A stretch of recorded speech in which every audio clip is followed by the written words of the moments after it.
नमस्कार, मैं हूं साहिल शर्मा और आप देख रहे हैं स्किलशाला, एक ऐसा चैनल जहां पर हर टॉपिक को बहुत ही बारीकी से समझाया जाता है। एमएस एक्सेल में हम प्रूफिंग कर रहे हैं और प्रूफिंग के अंडर आने वाली एक बहुत ही बेहतरीन फीचर ऑटो करेक्ट को समझ रहे हैं। इस लेक्चर में हम ऑटो करेक्ट एक्सेप्शंस को समझेंगे कि ऑटो करेक्ट के डायलॉग बॉक्स पर ये जो एक्सेप्शंस का बटन आता है, इसकी क्या इंपॉर्टेंस है, इसकी क्या विशेषता है। अगर इस लेक्चर में आपको कुछ भी नया सीखने को मिले तो इसे आप लाइक करें, कमेंट करें, शेयर करें, चैनल को सब्सक्राइब करें और बेल आइकन के बटन को प्रेस करें। तो चलिए देर ना करते हुए लेक्चर की शुरुआत करते हैं।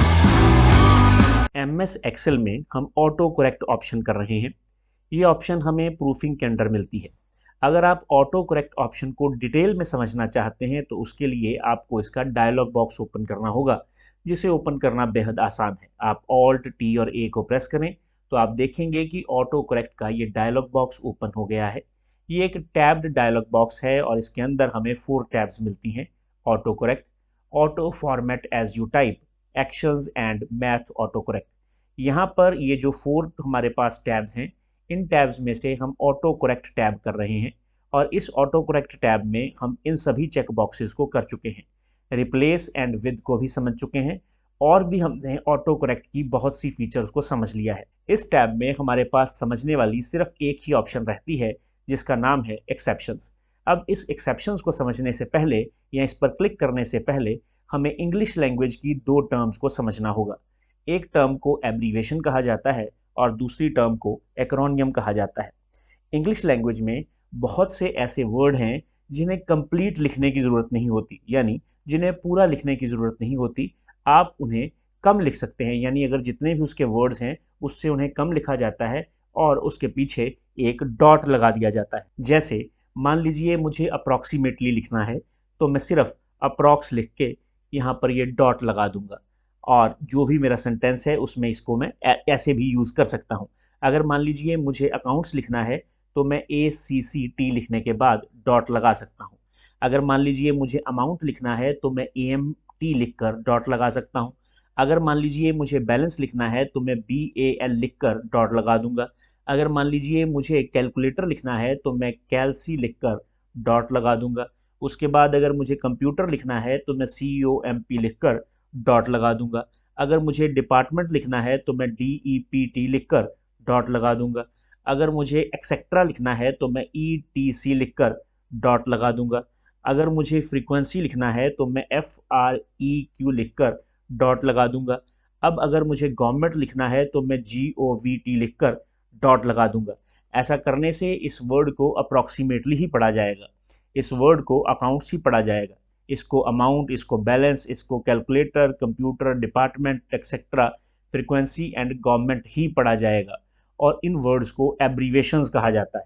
अब यहाँ पर आप कह सकते हैं कि सर कि इनको अगर एब्रीवेशन कहा जाएगा तो अगर मान लीजिए कोई वर्ड है जैसे सेंट्रल प्रोसेसिंग यूनिट, इस सेंट्रल प्रोसेसिंग यूनिट के लिए हम बहुत बार ऐसा करते हैं कि CPU लिख देते हैं ना, इसको शॉर्ट फॉर्म बोला जाता है।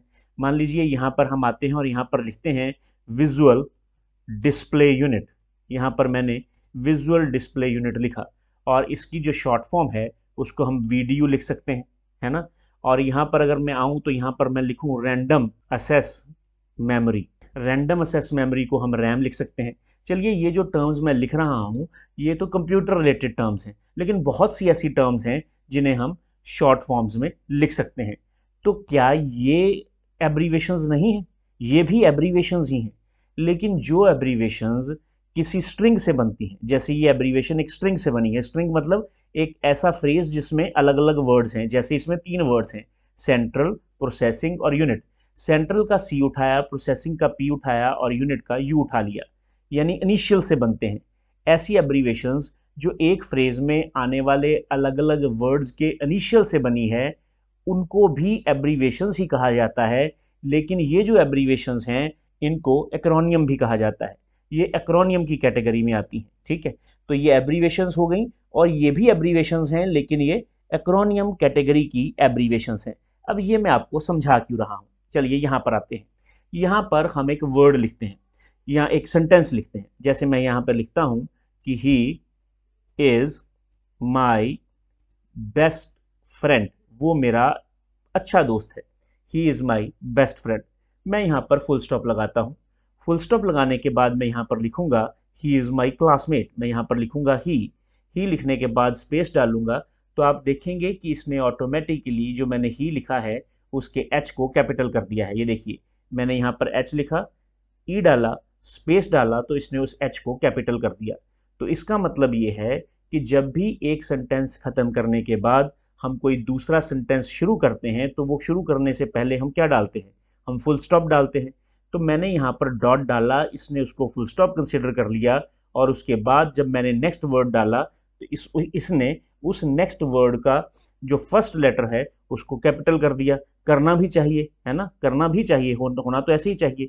अब क्वेश्चन ये है कि जब मैं इस पर्टिकुलर वर्ड को किसी सेंटेंस में यूज करूंगा तो क्या अप्रॉक्स लिखने के बाद डॉट डालने के बाद सेंटेंस तो अभी खत्म नहीं हुआ होगा, तो क्या ये उस पर्टिकुलर वर्ड के फर्स्ट लेटर को भी कैपिटल कर देगा? तो चलिए हम करके देख लेते हैं। हम यहाँ पर लिखते हैं the journey will take approx. यहाँ पर अब हमें अप्रॉक्स डालने के बाद ये डॉट डाल देनी है 2 hours बाय कार। ये देखिए, अब मैंने ये लिखा, अब मैंने ये सेंटेंस लिखा और इस सेंटेंस में आप ध्यान से देखें कि इसने अप्रॉक्स के बाद जो हमने डॉट डाला है उसके बाद जो मैंने 2 लिखा है उस 2 में से इस टी को कैपिटल नहीं किया है। चलिए अब हम नेक्स्ट देखते हैं। नेक्स्ट हम वर्ड लिखते हैं यहाँ per your current balance is 20,000। ये मैंने यहाँ पर सेंटेंस लिखा। अब यहाँ पर देखें, यहाँ पर भी इसने बैलेंस BAL डॉट के बाद इज के आई को कैपिटल नहीं किया है। चलिए एक और लिख कर देखते हैं। यहाँ पर लिखते हैं यूज दी कैल्सी, कैल्सी कैलकुलेटर के लिए, टू सॉल्व योर प्रॉब्लम। अब यहाँ पर भी इसने कैल्सी के बाद मैंने डॉट डाला और इसने इस 2 को कैपिटल नहीं किया है। इसका मतलब ये है कि ये जो एब्रीवेशंस हैं, अप्रॉक्सीमेटली के लिए अप्रॉक्स, बैलेंस के लिए BAL, कैलकुलेटर के लिए कैल्सी, इसको MS एक्सेल पहचानता है। चलिए यहाँ पर एक और सेंटेंस लिखते हैं दी एडमिन विल हेल्प यू। ये मैंने लिखा। अब यहाँ पर देखिए, ये एडमिन जो है, जो मैंने एडमिन यहाँ पर लिखा है, ये भी तो एक एब्रीवेशन है, तो इसने इसको क्यों कैपिटल कर दिया? विल के W को कर दिया ना, लेकिन कैल्सी कर इसको बैलेंस को और अप्रॉक्स को तो किया नहीं था। चलिए एक और सेंटेंस लिख कर देखते हैं। यहाँ पर लिखेंगे please review document before meeting. अब इसने क्या किया, इसने यहाँ पर इस पर्टिकुलर B को भी कैपिटल कर दिया, है ना, इस W को कैपिटल कर दिया। अब कुछ एब्रीवेशंस को ये पहचानता है और कुछ एब्रीवेशंस को ये नहीं पहचान रहा है। अब ये क्या है, और ये जिनको पहचान रहा है उनको क्यों पहचान रहा है? इसके लिए आपको क्या करना है, आपको Alt T और A को प्रेस करना है तो ये डायलॉग बॉक्स ओपन हो जाएगा। अब वो वक्त आ गया है जब आपको इस एक्सेप्शन बटन पर क्लिक करना है। अब आप इस एक्सेप्शन बटन पर क्लिक कर दें और यहाँ पर ऑटो करेक्ट एक्सेप्शंस का ये डायलॉग बॉक्स ओपन हो जाएगा। यहाँ पर आपको 2 टैब्स मिलेंगी, एक है फर्स्ट लेटर और दूसरी है इनिशियल कैप्स। सबसे पहले जो हम यहाँ पर समझ रहे हैं अभी वो है फर्स्ट लेटर। यहाँ पर लिखा है डोंट कैपिटलाइज लेटर, लेटर को कैपिटलाइज ना करें। किस लेटर को कैपिटलाइज ना करें? जो कि इन पर्टिकुलर एब्रीवेशंस के बाद आएगी। ये देखिए, यही एब्रीवेशंस है। यहाँ पर एब्रीवेशन ABBR है, ABS है, अकाउंट्स के लिए है, एडजॉइनिंग के लिए है ना, एडिशन के लिए है, ये देखिए ADJ एडवर्टीजमेंट के लिए है, कईयों की तो फुल फॉर्म मुझे नहीं भी पता होगी, ये अमाउंट के लिए है ना, जो जो मुझे पता है मैं आपको बता देता हूँ। ये अप्रॉक्सीमेटली के लिए है, यहाँ पर आएंगे तो ये एसोसिएशन के लिए है ना, ये असिस्टेंट के लिए है, ये एट्रीब्यूट के लिए है। तो यहाँ पर बहुत सारी हैं, जैसे ये बैलेंस के लिए है, ये एवरेज के लिए है ना, ये ब्रदर के लिए है, तो बहुत सी हैं। लेकिन अब क्या कारण है कि इसने इनको तो ठीक कर दिया, ये देखिए ये वाली जो थी इन तीनों को के बाद तो कैपिटल किया नहीं, लेकिन इन दोनों के बाद कैपिटल किया। उसका कारण ये है कि ये जो एडमिन है ना और ये जो DOC है, ये एब्रीवेशन वहाँ पर ऐड ही नहीं है। Alt TA को प्रेस करें, यहाँ पर आएँ, एक्सेप्शन पर क्लिक करें, तो यहाँ पर ना आपको अगर आप ADMIN लगाकर डॉट लगाएं, यहाँ पर है ही नहीं एडमिन, तो वो कैसे उसको ठीक कर देगा? तो अब आपको क्या करना है, आपको यहाँ पर ऐड पर क्लिक कर देना है और ओके पर क्लिक कर देना है, यहाँ पर भी ओके पर क्लिक कर देना है। अब आप ऐसा करें, डॉक्यूमेंट को भी हम अभी कर लेते हैं। आप ऐसा करें, Alt TA को प्रेस करें, Alt TA को प्रेस करने के बाद एक्सेप्शंस पर क्लिक करें, यहाँ पर आप DOC लिखने के बाद डॉट लगा दें, ऐड पर क्लिक करें, ओके पर क्लिक करें, यहाँ ओके पर क्लिक करें। अब ये दोनों सेंटेंसेस हम दोबारा फिर से लिखते हैं। चलिए यहाँ पर लिखते हैं, यहाँ लिखेंगे द एडमिन, फिर डॉट डालेंगे। डॉट डालने के बाद हम यहाँ पर लिखेंगे the admin will help you. ये मैंने लिखा, फुल स्टॉप डाला, एंटर को प्रेस किया, विल का W कैपिटल में नहीं आया। नेक्स्ट लिखते हैं, यहाँ पर लिखेंगे please review document before meeting, enter को प्रेस किया तो आप देखेंगे कि इसने इस DOC के बाद बिफोर को कैपिटल नहीं किया है।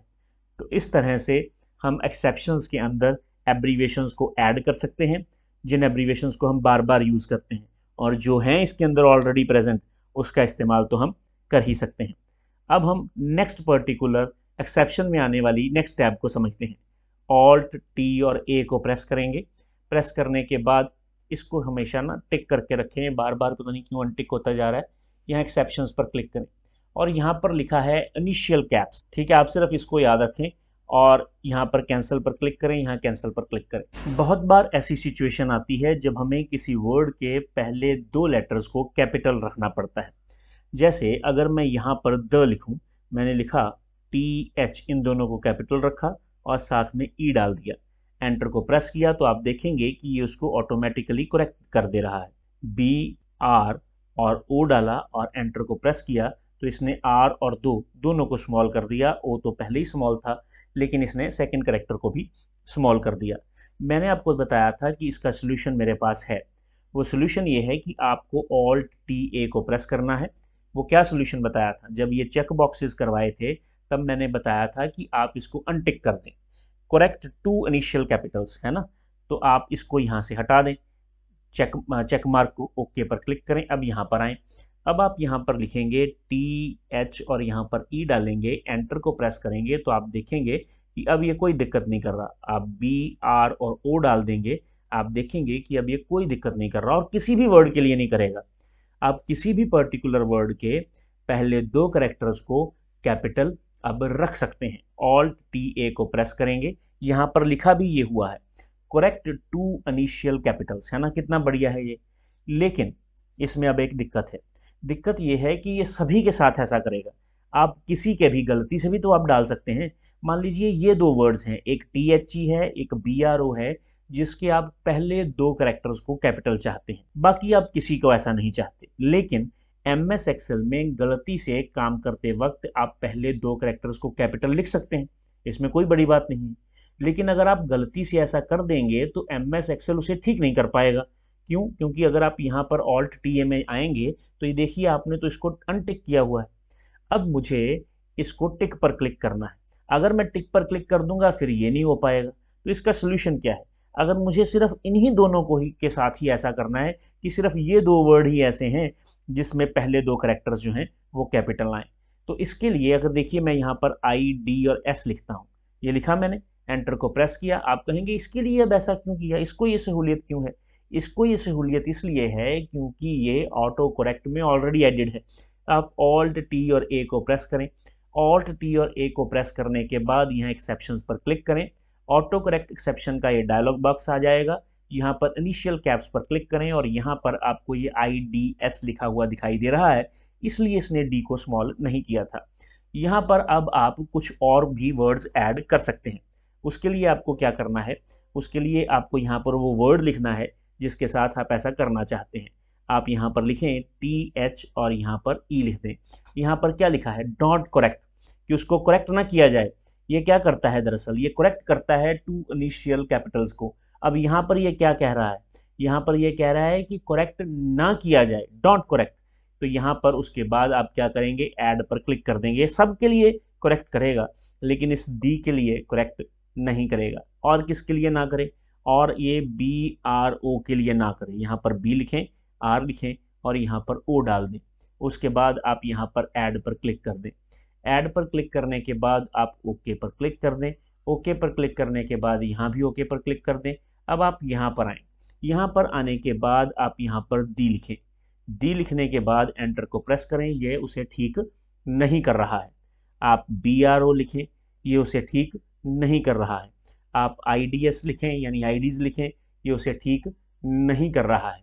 अब आप यहाँ पर K को भी कैपिटल रखें, TKE लिखें, ऐसे ही मैंने कुछ भी लिख दिया। एंटर को प्रेस करें, अब ये इसको ठीक कर रहा है। ये देखिए इसने इसको ठीक कर दिया। करेक्ट कर दिया, लेकिन इन तीनों को करेक्ट नहीं किया क्योंकि हमने खुद बोला है एक्सेप्शंस में जाकर कि इन वर्ड्स को ठीक ना करो। तो इस तरह से MS एक्सेल में एक्सेप्शंस का इस्तेमाल किया जाता है और ये ऑटो करेक्ट की एक बहुत बढ़िया फीचर है। चलिए मिलते हैं नेक्स्ट लेक्चर में।